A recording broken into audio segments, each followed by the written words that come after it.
Good evening, ladies and gentlemen, and welcome to our beautiful Sturts Theater. Thank you all for joining us this evening as we celebrate the induction of this year's candidates into Phi Theta Kappa International Honor Society. At this time, please allow me to introduce the members of our stage party. Seated on my immediate left is Associate Professor of Mathematics, Mr. Tim Gross. Mr. Gross is the faculty advisor for Phi Theta Kappa. Next to Mr. Gross is Jefferson Community College's president, Dr. Carol McCoy. Seated next to Dr. McCoy is Professor John Penrose, our guest speaker this evening. Seated next to Professor Penrose is the Vice President for Academic Affairs, Tom Finch.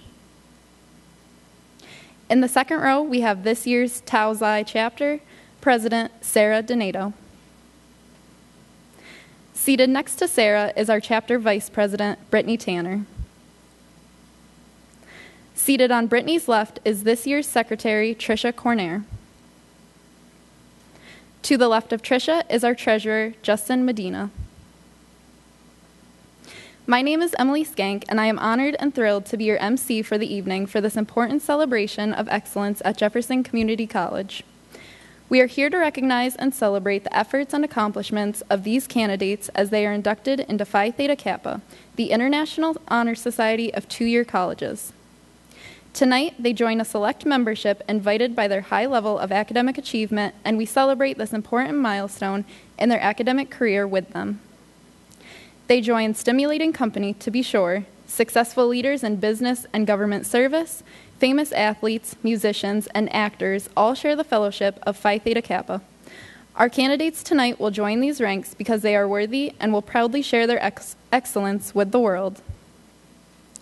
Dr. Carol A. McCoy was appointed as the 5th president of Jefferson Community College in February of 2007. She holds a bachelor's degree in economics from Framingham State College in Massachusetts, a master's degree in business administration from the University of Massachusetts, and a doctorate in public administration from the University of Baltimore.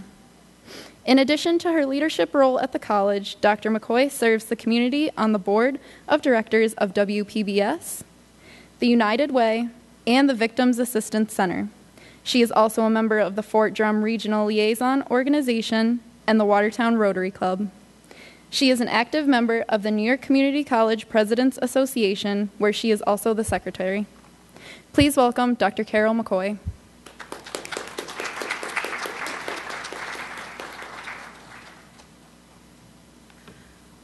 Good evening, everyone. Oh, that's pathetic. Let's try again. Good evening, everyone. Good evening.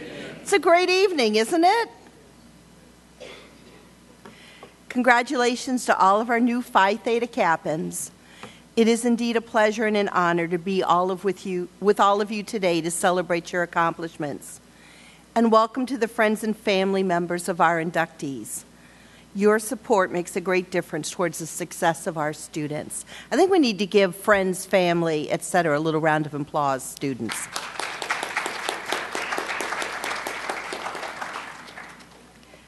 The Phi Theta Kappa Society's hallmarks are scholarship, leadership, service, and fellowship.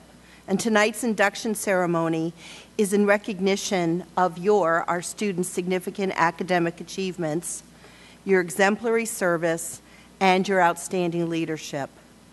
And while your achievements are many, and they are to be celebrated tonight, I want to focus my comments not on what you have already done, but instead challenge you to think about who you are, the person inside, and to think about how you want to live your life.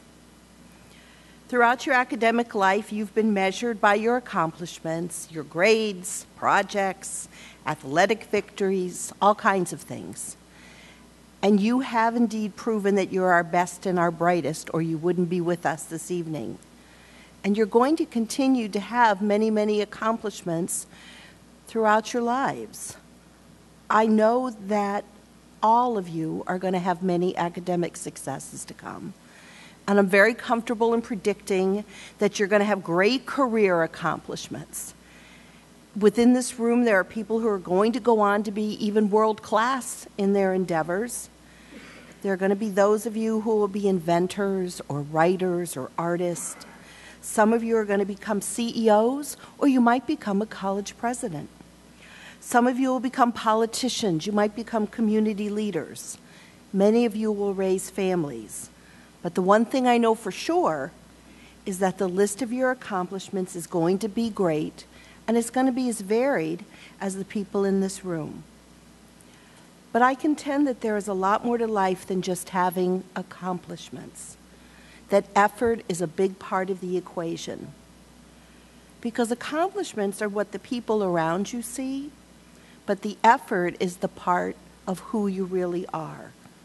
Accomplishments that come way too easy really aren't accomplishments.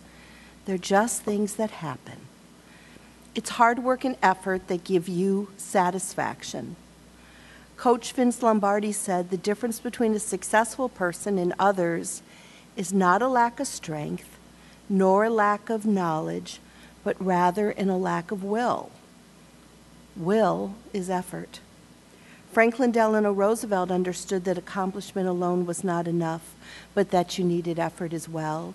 He said, happiness lies in the joy of achievement and in the thrill of creative effort. So I want all of you, especially our inductees, to think about something that you've accomplished that makes you very, very proud. So just focus for a moment. And when you think about it, recognize that it didn't come very easy, did it? It took lots of effort, perhaps some falling down and getting back up again to achieve it.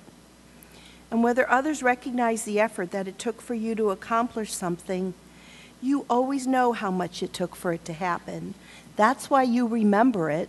That's why it's something you're proud of. So I contend that the effort we put forward toward our accomplishments is actually far more important than the accomplishments themselves. But when you think about how to measure your life and to think about who you want to be in the future, effort doesn't completely tell the story. I believe that integrity has to be coupled with effort. Integrity is defined as adherence to moral and ethical principles, soundness of moral character. It's honesty. And it doesn't really sound very hard. But if you stop to think about headlines that we see all the time, you just see way too many about people who have not conducted themselves with integrity. It isn't about some kind of supernatural ability. It's simply being honest, hardworking, and moral. The trick is to do it hour after hour, day after day, and year after year. George Bernard Shaw, the Irish playwright, said, "The most tragic thing in the world is a man of genius who is not a man of honor." And Aristotle weighed in on the same subject by saying, "Dignity does not consist in possessing honors, but in deserving them." The way you deserve honor is through the quality of your actions, it's through your character, it's through your integrity. Leo Rostin, a teacher, academic, and humorist said, "I think the purpose of life is to be useful, to be responsible, to be honorable, to be compassionate. It is, after all, to matter, to count, to stand for something, to have made some difference that you lived at all." As I said when I started my remarks, you're being recognized tonight for accomplishments. But in the end, who you are will be shaped by your future accomplishments and the efforts you put in and your integrity. You, our inductees, have so much ahead of you. Live a life of purpose. Be useful. Be responsible. Be honorable and be compassionate. And finally, make a difference. Congratulations again. My very best wishes to all of you.